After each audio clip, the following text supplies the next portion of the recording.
Ah, me equivoqué. Chao. Partimos súper, ya vamos.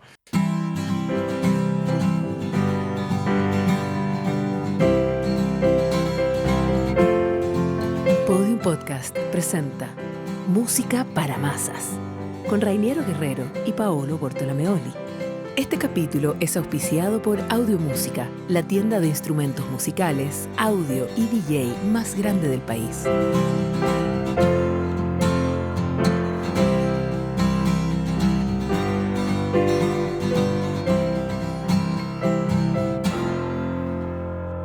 Me acordé del capítulo de los loops eternos. Sí, era... ¿Te acuerdas de las canciones? God Only Knows. God Only Knows, de las canciones. Este es un loop eterno de 3 acordes para abrir justamente este nuevo capítulo de Música para Masas. Oye, estoy rodeado de micrófono acá.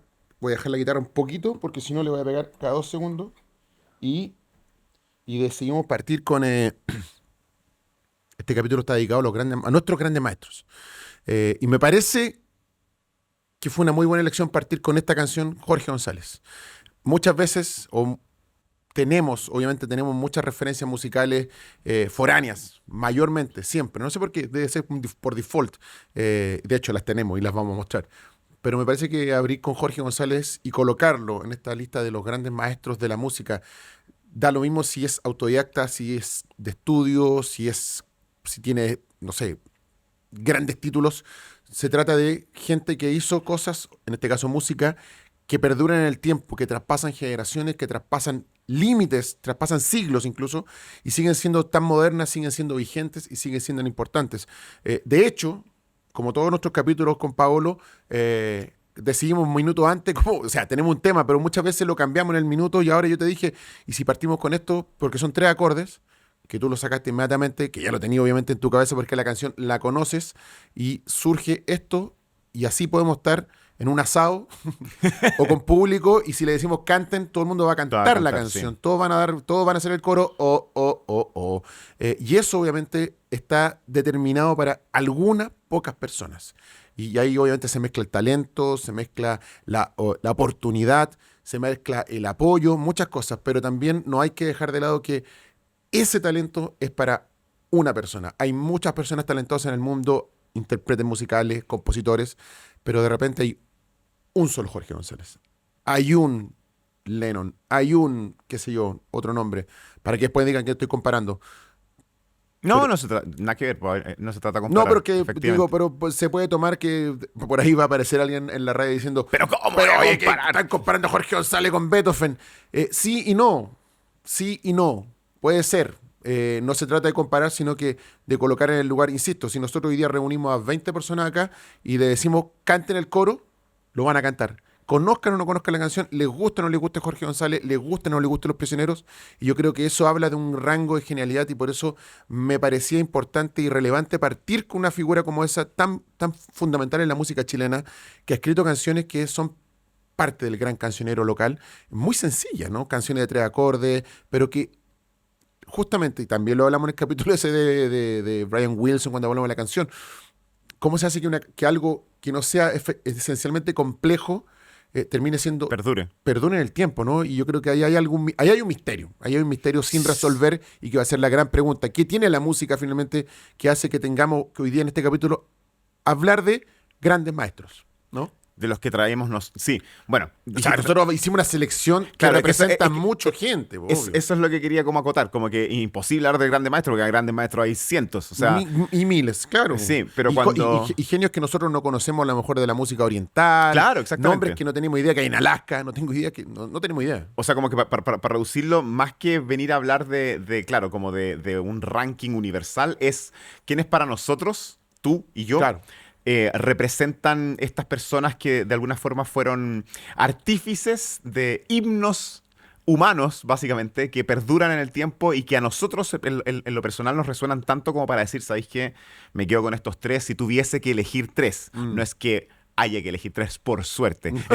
Ese famoso juego de la isla desierta, que así como ¿cuál es el disco que te llevarías?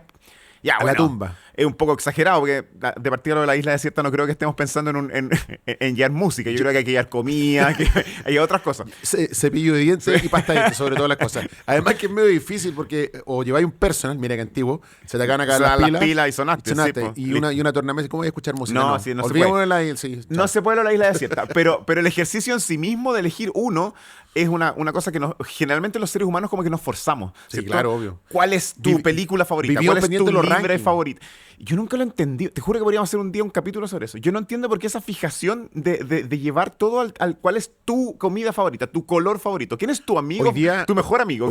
Hoy día en tiempo de las redes sociales es caldo para justamente generar redes, para generar engagement, para generar click, para generar mucho contenido. De hecho, hace un día apareció en Billboard la lista de los 50 mejores bandas de rock de todos los tiempos. Claro.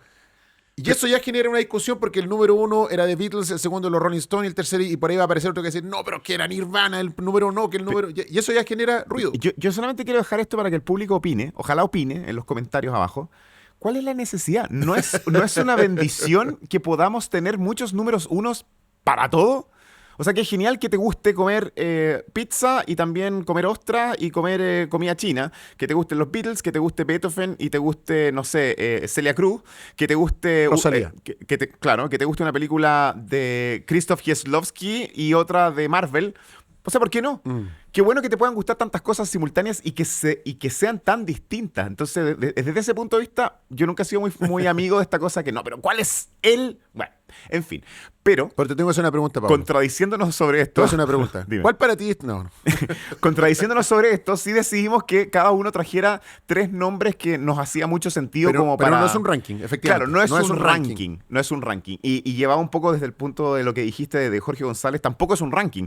Tiene que ver con que, y me encantó eso que dijiste, de alguna forma esa música logró posicionarse como en una especie como de imaginario colectivo que se transforma, una vez voy a ocupar la palabra de nuevo, himno, porque para nosotros como chilenos, obviamente te puede gustar o no te puede gustar, pero esa canción evidentemente resuena con un pedazo de historia musical, estética, puede ser político, puede ser como lo que sea, pero es un pedazo de historia, o sea, los prisioneros son un pedazo de historia.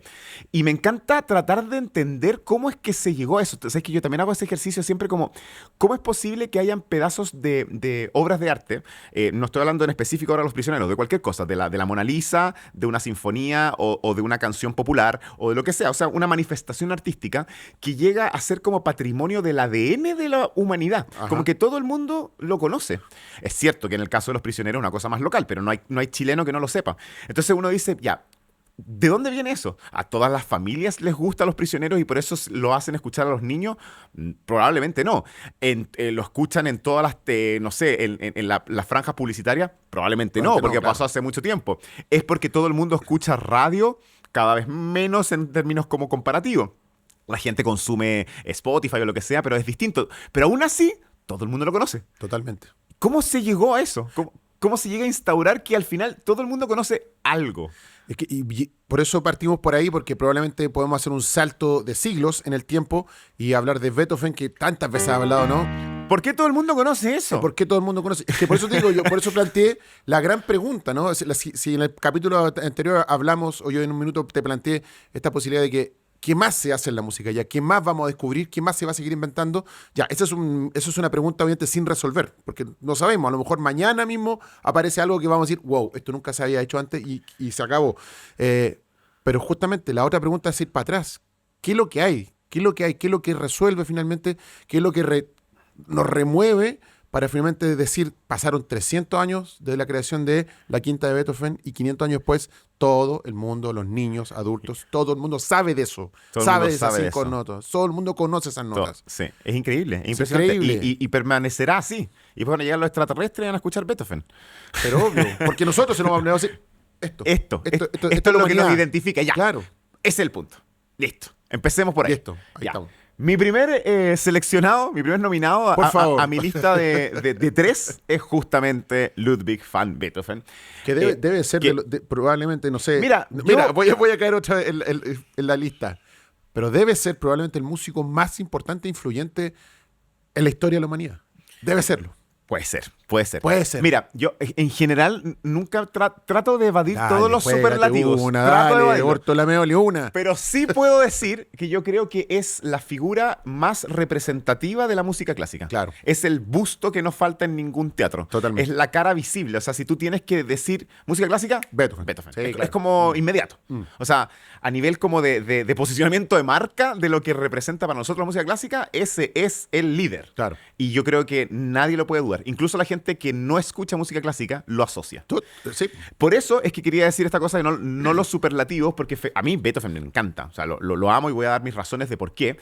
Pero tampoco podría decir es el mejor compositor de la historia, porque también me parece que hay muchos otros que tienen otros atributos que no tiene Beethoven o que al revés, agarran cosas de Beethoven y los maximizan y los llevan para otros caminos que al final te puedes o no identificar más con esa estética en específico. Por eso es que me cuesta tanto decir, no, pero es que este es mejor. Yo creo que es medio complejo entrar ahí, pero sí podría decir que Beethoven es la cara visible de la música clásica. Sí, claro, obvio. Y creo que una de esas razones tiene que ver un poco con que nosotros nos identificamos con su humanidad. Y en esto voy a desarrollar un poco. ¿Qué es lo primero que se te viene a la cabeza cuando alguien te habla de la biografía de Beethoven? Sordo. Exactamente, ya, sordo. O sea, Sordo. un ser humano con un impedimento que uno, de alguna Que manera... se quedó sordo. Ojo, que dale. se quedó sordo. Pero con un impedimento que uno vincula a lo que hace como algo imposible. Claro. O sea, el músico sordo. Entonces, eso ya te impacta. Sí, es Eso ya te, es una paradoja. te conmociona.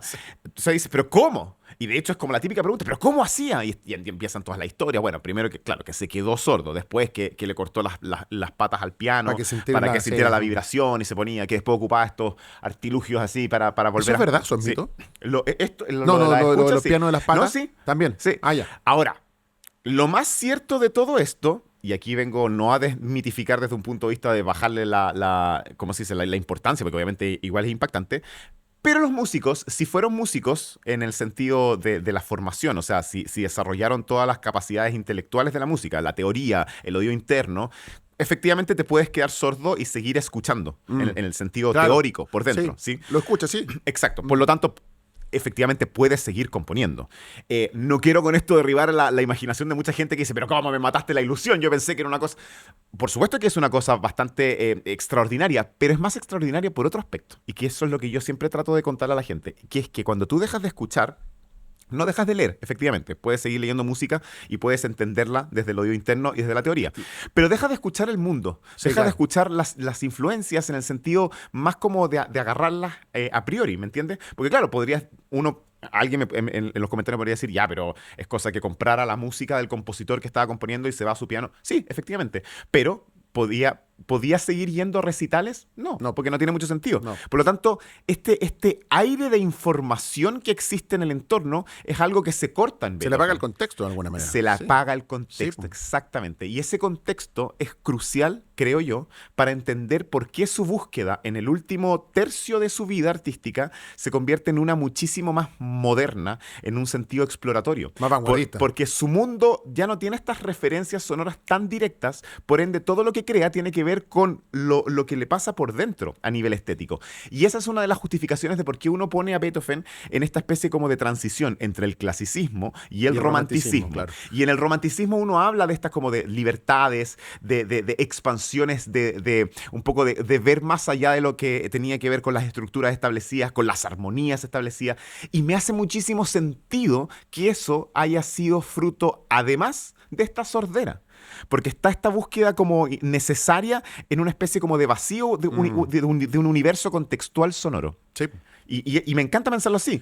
Y otra, perdón, para terminar la idea, y otra de las razones de por qué uno se vincula tanto con Beethoven, creo yo, es por la imagen rockera de Beethoven. Y yo creo que eso lo hace ser muy, muy contemporáneo. Porque también uno tiene esta cosa de que la música clásica, tú tiendes a pensar, es que yo creo que la palabra clásica es lo que nos hace mal. Sí. Como que no nos juega un buen marketing. Los carteles, por las Exacto. etiquetas que muchas veces la industria le ha puesto a la música. Porque la sí. música clásica ya suena como algo muy como compuesto. Totalmente. Como ordenado Sí. y como con poco riesgo, con poco desorden. Y nada que ver. O sea, de hecho, los ejemplos que traje hoy día van a ser todo lo contrario.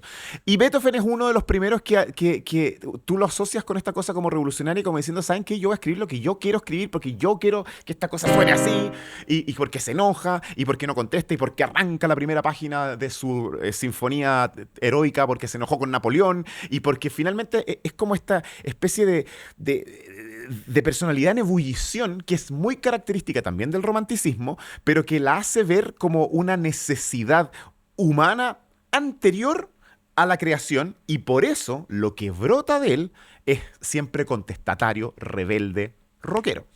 Cuando dijiste que todo esto que estás hablando al final de su último tercio parte de su vida, no está de más recordar que Beethoven vivió hasta los 40 y algo, ¿no? Sí, o sea, claro, 50 y sí.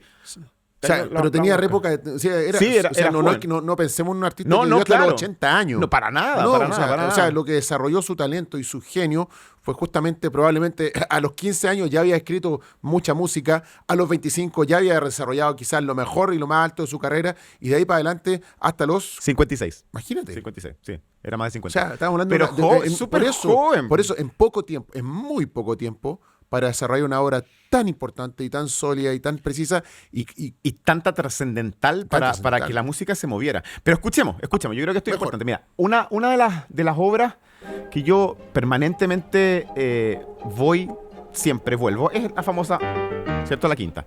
Ya, pero la quinta tiene algo más especial que esto para mí, que es esto que ocurre ahora. Esto que estamos escuchando es cómo la música se disuelve en la nada, y vamos a llegar a un momento donde esta música permanece en un pedal ambiguo de suspenso.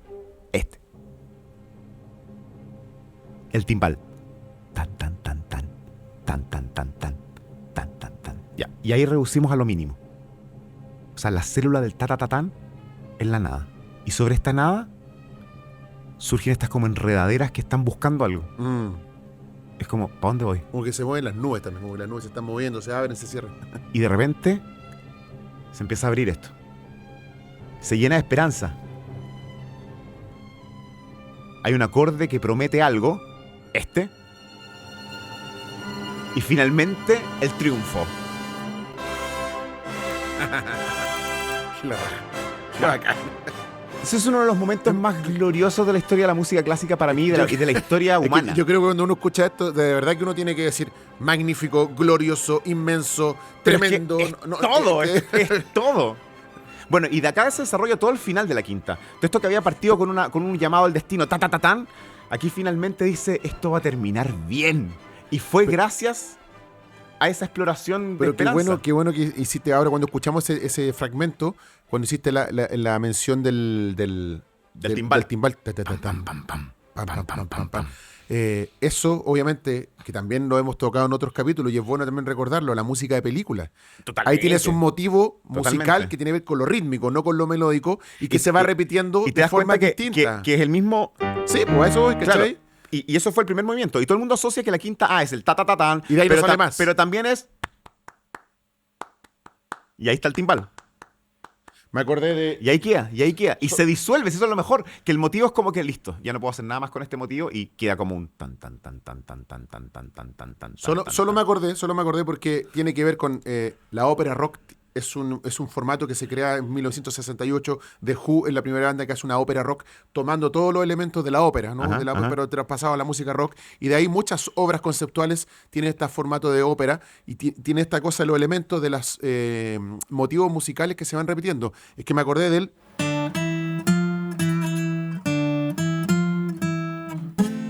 No sé, eso ya sabemos que es The Wall de The Pink Wall, Floyd. sí. Pero ese motivo se repite después cuando canta You.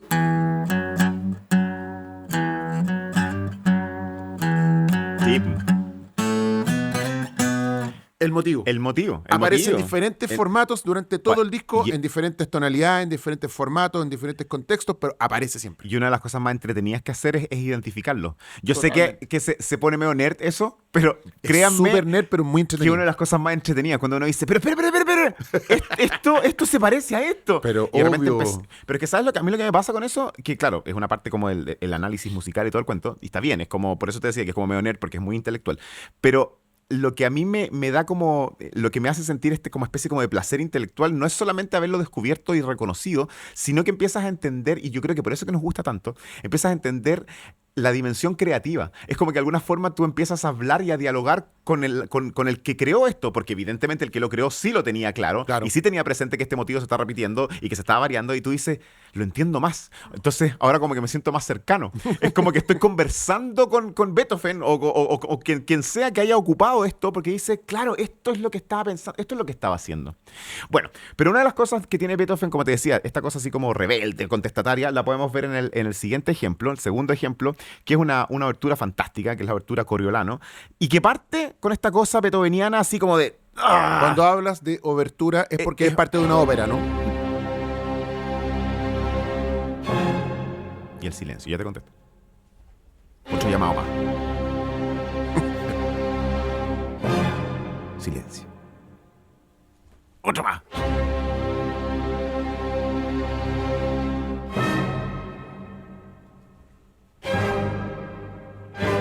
Ya empieza el misterio. Pura ansiedad, pura búsqueda. Esto, puro rock. A mí me encanta, es que me encanta. Todo el mundo siempre se afirma del rock. Pero es que es tan visceral. Es tan visceral. Uno puede escuchar a Beethoven enojado ahí. Totalmente. Sí, pero así como... ¿Y te das cuenta de la importancia que le da a los silencios? Sí. Sí, aparte pues. no. Todo el rato ese suspenso, ese como, ¿pero qué está pasando? ¿Para dónde va? ¿Para dónde va esta música? ¿Qué es esto? Y se desarrolla, y se desarrolla. Y aquí, o sea, claro, acá está lleno como de vehemencia. Sí, pues, sí. Mira, estos alaridos. No, bueno, esta obra es fantástica. Bueno, no es una ópera. Está ocupando el término obertura como lo que estábamos... ¿Te acuerdas que hablamos también de los preludios? De los preludios y los sonetos también. Claro, ya. Y que no va a faltar la persona que me diga, ya, pero Pablo, los preludios no fueron los que se inventaron en el romanticismo. Por cierto, no. De hecho, los preludios y fuga son... El preludio es el preludio a la fuga. Y eso fue mucho anterior. Exactamente, Bach. Por eso es que los preludios de Chopin no es que él haya inventado el término preludio, simplemente que... Él hizo uno muy lindo. Lo que él hizo fue ocupar la palabra preludio desde un punto de vista de lo que significaba el preludio, pero sin la necesidad de que exista algo posterior a esto. Ahora, en el caso de estas oberturas, como la Coriolano o Egmont, son música que está basada en obras teatrales. En el caso de Coriolano está basado en Shakespeare, después con una adaptación. En el caso de Egmont, en una obra de Goethe, que hay música incidental. Había visual, música incidental, exactamente. Ya. Pero lo que permanece como el core fundamental es la obertura, que es lo que se escucha siempre hoy. Y no necesariamente una obertura para lo que siga, sino que una obertura como una obra en sí misma. Yo creo que es que cuando dijiste la palabra, cuando dijiste escuchemos esos alaridos, no, lo que pasa es que finalmente la música en cualquiera de los formatos, y a través de su instrumentación siempre ha tendido inconsciente, probablemente en un principio de forma consciente, pero después de forma inconsciente es a imitar o lograr el sonido más primitivo nuestro, que es la voz. ¿no? Sí, nuestro instrumento original. La música parte en la voz. Claro, entonces... Y nuestro entendimiento es que cuando dijiste de la música. el alarido, escuché gente gritando, reclamando. Sí. Absolutamente. Era eso, absolutamente. Reclamos. Sí. Y de hecho eso es fantástico eso cuando pasa Claro, porque en el caso de la música no clásica, digamos, lo general, la norma general es que sea música no instrumental, sino que el instrumento está acompañado de una voz, ¿no es cierto? O sea, hay una canción y por ende es un poco más lógico entender esa asociación que uno hace, que la música y la voz es parte de una misma cosa, es la forma en que nosotros expresamos la música. Mientras que la música meramente instrumental, al no tener voz, uno de alguna manera creería que es como una abstracción de lo mismo. Y efectivamente, al final de cuentas, alaridos, respiración, pianizar, la elocuencia, los acentos, son todas cosas que uno entiende desde el uso de la voz. Claro. Aún no haya voz. Exactamente. Entonces, eso es fantástico. Bueno, y el último ejemplo de Beethoven, porque Vamos. ahora quiero escuchar a tu primer nominado. Mi lista. Solamente breve el comienzo de una de las 32 sonatas de Beethoven, que es un testamento impresionante. Una de las 32, así como una 32. Bueno, las 32 sonatas de Beethoven es una cosa así es como de los... Bueno, se dice que el Viejo Testamento, el Antiguo Testamento es el Clavecín bien temperado Bach y el Nuevo Testamento son las 32 sonatas de Beethoven. Qué lindo, mira. Una forma de entender la relevancia que tienen en el universo de la música clásica y de la música occidental. Las 32 sonatas para piano de Beethoven. Obviamente que tienen relevancia no solamente porque, como hemos hablado en otros capítulos, el piano ya se estaba asentando como el instrumento definitivo y el rey de los instrumentos. El más completo todo. Sino que además porque en las 32 sonatas, en lo que va desde la primera hasta la última, Beethoven va explorando también su propio lenguaje y va evolucionando. O sea, se nota muy al principio cómo es muy heredero del clasicismo, después cómo se va haciendo muy romántico, y luego en el tercer periodo más llevado como a esta exploración de nuevos puentes. Bueno, esta sonata debe ser una de las más famosas de todas, que es la Appassionata. Justamente este último movimiento lo que tiene también es esta cosa de la exploración del virtuosismo. Habíamos hablado de que los grandes maestros del virtuosismo del piano son en el romanticismo Frédéric Chopin y Franz Liszt, pero antes de ellos, obviamente que las sonatas de Beethoven representan un salto importantísimo en lo que puedes hacer, o sea, literalmente en lo que puedes hacer con este fantástico instrumento. Con esa maquinita. Con esta maquinita. Y esta sonata yo creo que es un gran ejemplo de lo que Beethoven nos hereda en el piano, la Appassionata. Bueno, y se llama Appassionata, o sea, más apasionado que esto. Eso, ya, Reiniero. Notable. Solo me quedé, cuando hablaste del piano, me quedé con una frase que alguna vez le escuché en un programa de Fito Páez con Lalo Mir, y que están justamente en el piano conversando. Entonces le pregunta a Lalo Mir, ¿cuál es el misterio de esta maquinita? Le dice que funciona tan bien hace 500 años. Y Fito le dice, ¿sabes que prefiero guardarme ese misterio? Todavía no quiero descifrar cuál es el secreto de esta máquina que funciona tan, pero tan bien con respecto al piano. No, bueno, lo que tiene que ver con los grandes maestros míos, yo ya partimos con uno, obviamente, con el que fue que arrancamos este capítulo, que es Jorge González, porque me parece que está en esa lista, pertenece a ese grupo de músicos que con mucho o con poco, con lo que sea, con los elementos que están disponibles. En este caso estamos hablando de un Jorge González venido del San Miguel de 1982-83 en Chile, de la dictadura, que no es el San Miguel de ahora, que uno puede conocer, y una ciudad mucho más homogenizada, si tú quieres. Era una ciudad distinta, ¿no? Era una ciudad completamente, Santiago, una ciudad distinta. Venir a Providencia, venir a la disquería Fusión a escuchar música, era un viaje. Era un viaje. No voy al centro y vengo, era un viaje.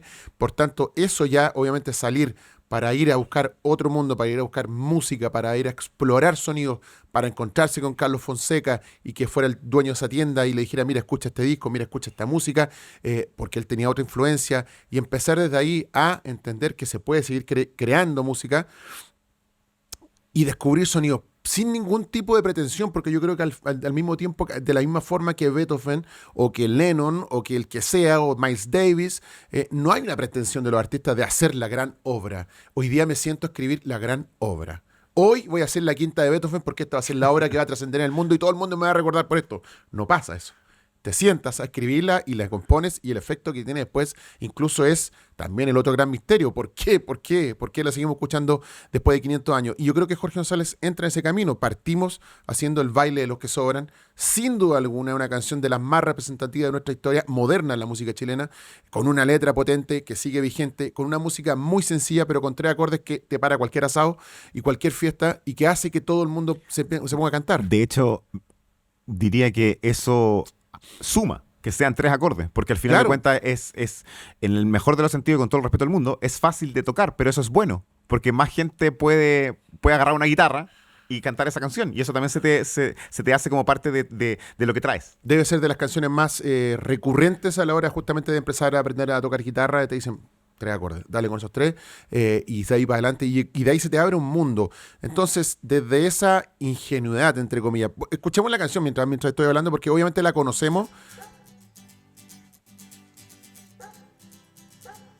Esto es demasiado icónico. Esto es demasiado icónico. Y yo lo coloco, y me van a perdonar también los puristas de la música, de los libros y de los catálogos, pero esto yo lo pongo al nivel de lo que estaba hablando Paulo, yo lo pongo al nivel de los grandes maestros de la música chilena, lo pongo al nivel de los grandes maestros de la música en el mundo. Si no soy yo, no sé quién será, pero hay que hacerlo, me parece. Y esto que escuchamos de fondo, influenciado por la música venida de Europa. Aquí ya estamos hablando del uso de máquinas, estamos hablando de baterías, programadores, sintetizadores. Otra exploración musical que en ese minuto en Chile era difícil traer para acá sonidos como esos, porque no habían tantos recursos, no era fácil conseguirse un piano como este para poder grabar. Sin embargo, aparecen las oportunidades, se abren las puertas. ¿Por qué? Porque hay un talento, hay un genio que está dando vuelta ahí, que tiene un material que sí le interesa a alguien, lo que hablamos fuera de micrófono. ¿Por qué Jorge González y por qué no otro? Habiendo gente a lo mejor tanto o más talentosa, porque hay uno nomás que se paró frente a alguien que también entendió que ese es el mensaje y esa es la canción que tenemos que trabajar, y ahí es donde tenemos que colocar los recursos para que se grabe este disco, para que salga un disco, e insisto, con el total desconocimiento de saber si esto va a funcionar o no. Y finalmente funciona, pero eso no lo determina ni el sello, no lo determina ni el productor, no lo determina ni el músico, lo determina justamente el público. Sí. El público lo determina, y por eso yo creo que es fundamental a la hora de entender de que por qué funciona la quinta de Beethoven, por qué o otra obra, es porque el público finalmente determina que esto tiene que funcionar y va a seguir funcionando.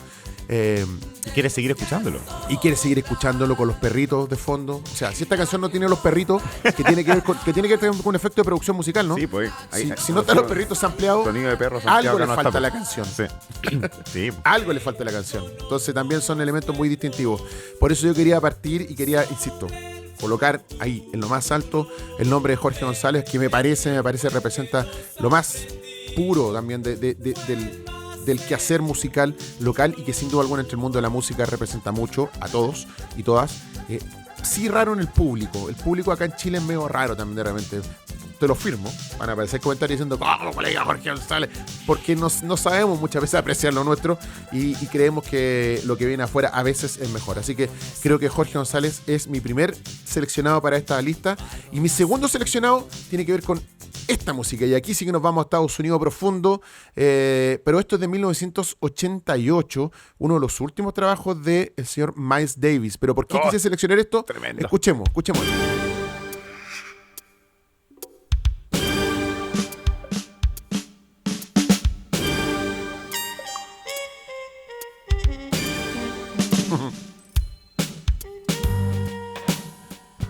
Esto del extraordinario disco Tutú.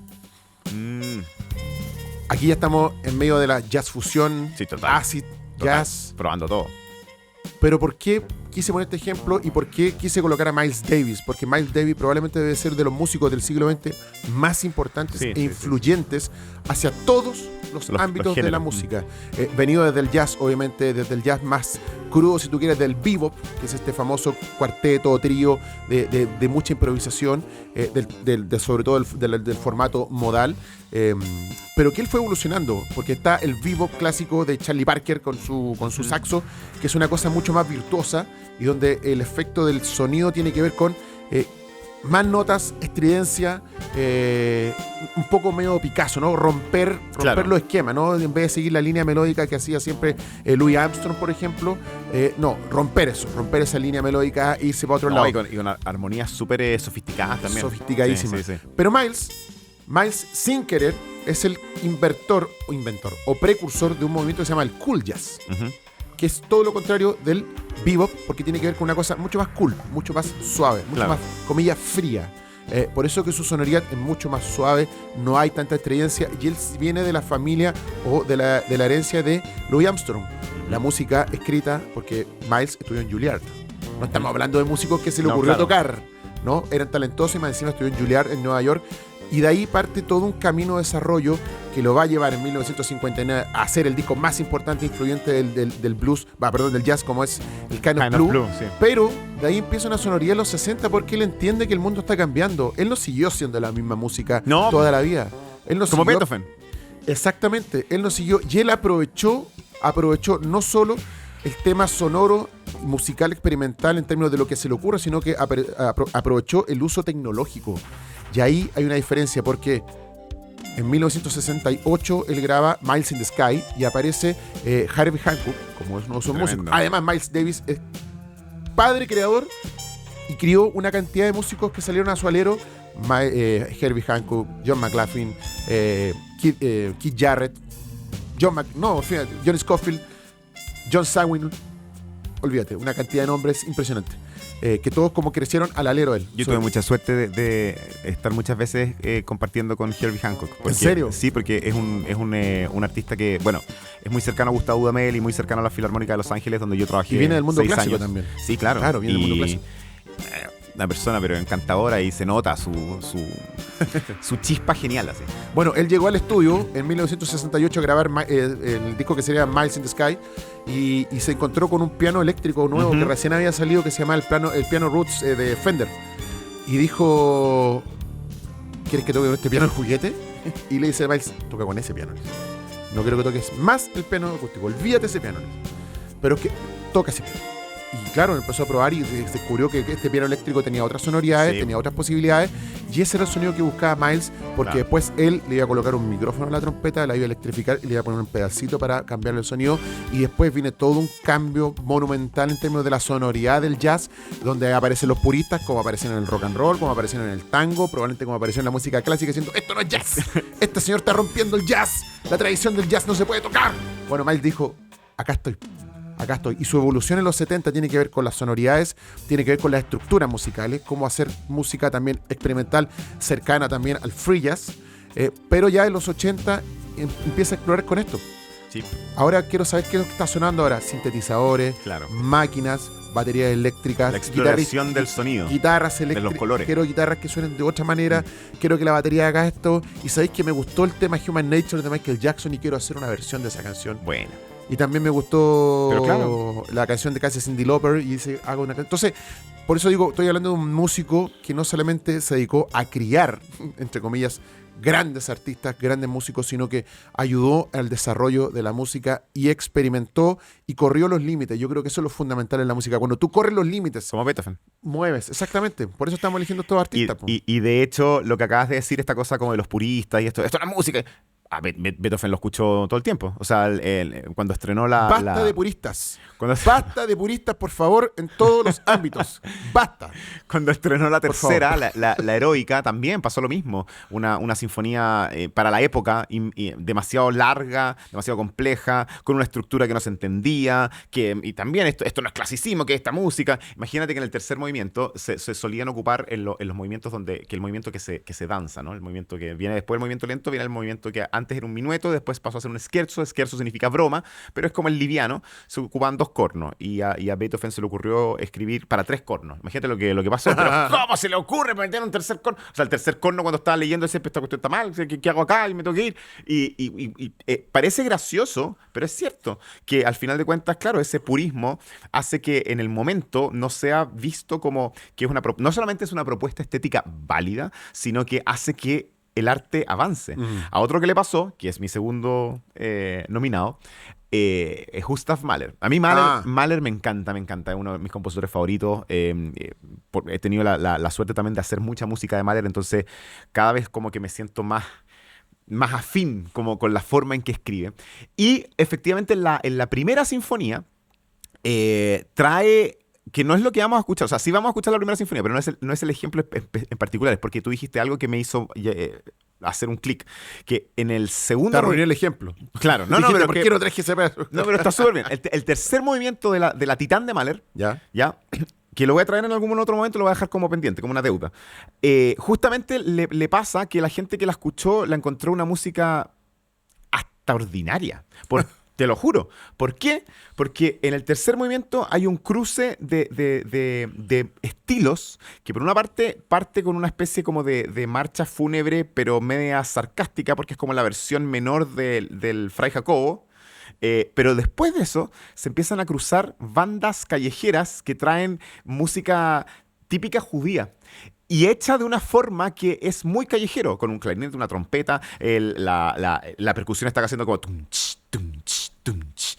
Imagínate la gente, o sea, la gente estaba sentado así, acostumbrado justamente a Brahms, a Beethoven. Se apichangó Mahler, dijeron. O sea, dijeron, ¿qué es esto? Qué horror. Qué rasca. Qué feo. Qué feo que rasca. Bueno, y eso le pasó a Mahler mucho tiempo, Mucho tiempo como que de ser juzgado como un compositor, como no solamente un compositor menor, sino que un compositor como chabacano. Eso te iba a decir, mira, qué bueno que tocaste el tema para que vaya el ejemplo, pero te iba a decir, Mahler, me da la impresión, y lo voy a decir en términos como sencillo, ha tenido mala prensa en general. Digo, en comparación a un Mozart, un Beethoven, Pero un, no un hoy. Vivaldi. Pero no hoy. Hoy día no. Hoy Mahler es una cuestión que llena. O sea, cada vez que tú haces una sinfonía de Mahler, se Sí, llena. sí, eso es como Sold que out. en el último tiempo se ha transformado en una cosa o que se ha ido descubriendo, no sé si descubriendo, pero creo que se mejoró. Sí. No, ni siquiera se mejoró, creo que no, era para nosotros, digo, hablemos de promedio. Te crías en tu casa. ¿De quién te hablan? De Beethoven, de Mozart Es verdad, y pero- Vivaldi, no sé, poco. Claro. Pero de Mahler había que tener un poquito más de conocimiento. Pero hoy día me parece que también No, está mucho más. hoy en día está sí. mucho más explorado. Mucho, Hay más justicia con Mahler. mucho en la gracia está en un redescubrimiento que ocurrió. Porque, a ver, no vamos a entrar en Mahler porque no se trata de Mahler el capítulo, pero brevemente, cuando estaba vivo, claro, no tuvo la mejor fama como compositor, sino que como director de orquesta. Era el director de orquesta del mundo y era muy apreciado por eso. Por razones de que su estética no hacía como el match perfecto con la audiencia, no fue un compositor que fuera ensalzado en el momento, salvo algunas obras. Y por otra parte, hay que decir, porque es una cosa histórica, fáctica, que al él ser judío, cuando empiezan las guerras y el antisemitismo, pasó a ser un compositor que no se programaba. O sea, era un compositor que estaba como prohibido. Claro. Y viene una reivindicación mahleriana mucho más adelante, sobre todo de la mano de Leonard Bernstein. Leonard Bernstein fue el gran como el que revivió el legado. Y ahí empezó esta cosa como de que todos los directores empezaron a ver la grandeza que había en esta música sinfónica extraordinaria. Y hoy en día yo te diría que por el contrario, yo creo que es quizás el músico sinfónico clásico más programado en el mundo. Seguramente, Es sí. quizás el más exitoso. Seguro. ¿Y por qué? Porque es tremendo. Por ejemplo, este comienzo del último movimiento de la primera.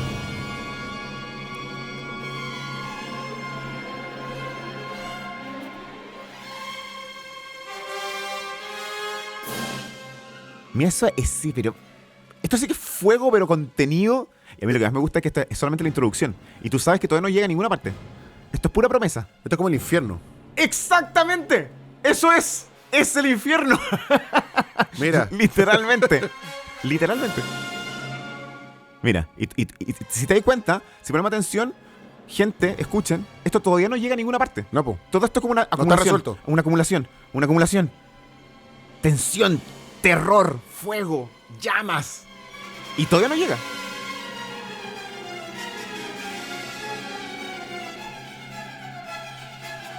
Alaridos. Alaridos, desesperación. Y mira cómo genera esa tensión, que todavía no llega. Y estamos ahí con una ansiedad. Bueno, un espectáculo increíble, además, una orquesta gigante. Todavía no llega. Y los bronces. Y ahora, A ver. por fin. Ya.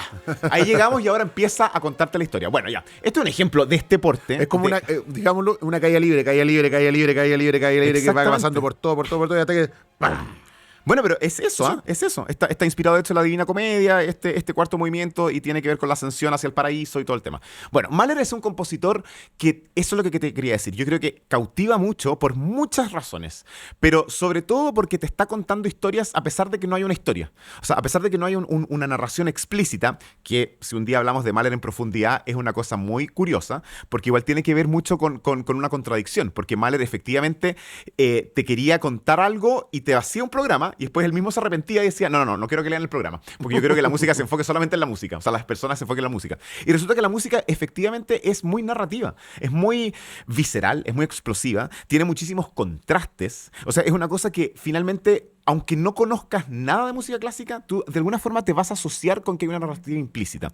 Y por otra parte, porque toca temas muy fundamentales que yo diría que quizás por eso hoy en día está tan de moda Mahler, porque te habla de crisis existenciales, te habla de el ruido de la sociedad, te lo dice literalmente, y como la necesidad de escaparse y encontrar la paz. Encontrar a Dios no en la religión, sino que en cosas de la naturaleza De la misma. naturaleza, claro. Él tiene una cosa con la naturaleza muy profunda.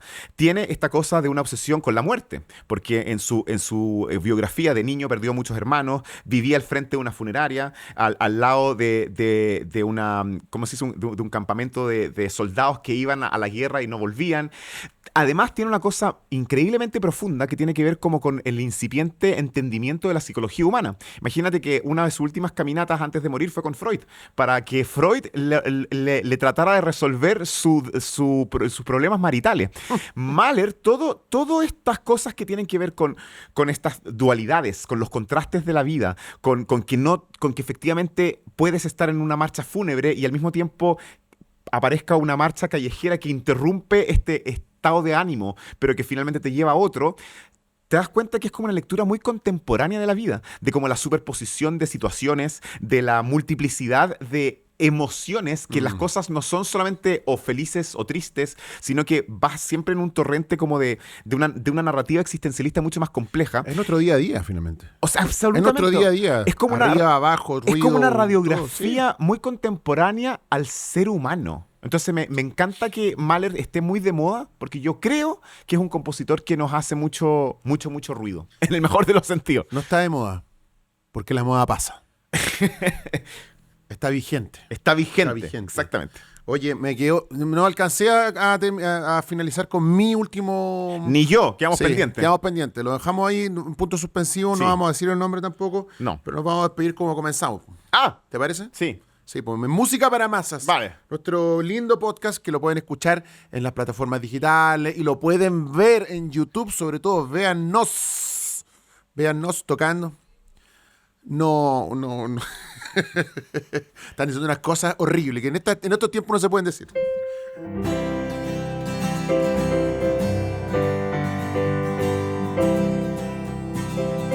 Sí, va a haber un Grandes Maestros 2, porque de verdad que quedamos en deuda. Y los que habíamos traído son re buenos. Súper bueno. ¿Y aquí los perros? ¡Wow!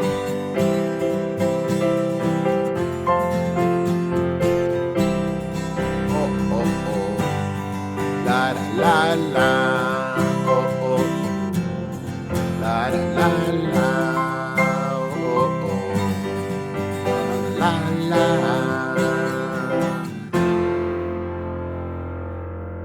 Música para masas con Rainiero Guerrero y Paolo Bortolomeoli. Tu vento.